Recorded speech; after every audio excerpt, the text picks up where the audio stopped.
各位朋友，同大家分享一個驚喜發現。上個月我左邊大牙食凍嘢會酸痛，後來見到深圳維港口腔嘅推薦，鼓起勇氣試下。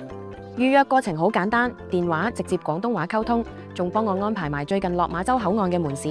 一入診所真係眼前一亮，環境比我想象中好好多，設備全部好新淨。最驚喜係接待我嘅葉姑娘竟然係香港人，全程同聲同氣，即刻安心晒。嗱，醫生好細心幫我仔細檢查，原來我唔止一隻蛀牙，仲有2隻大牙，有好隱蔽嘅蛀牙，平時自己完全發現唔到。醫生話而家及時補，就唔使日後杜牙根咁麻煩。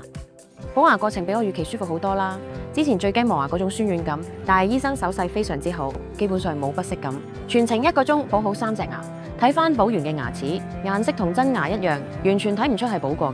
收費方面真係要讚，3隻牙埋單7嚿水，而且明碼實價，完全冇隱藏收費。走嗰陣葉姑娘仲貼心提我，話如果有任何不適，可以隨時聯繫佢。而家過咗1個月，補牙位置完全適應，食嘢再冇酸痛感。最近已經介紹咗2個同事上去，大家都話估唔到而家北上睇牙已經咁方便專業。如果你都係受緊蛀牙困擾，真係可以考慮下維港口腔。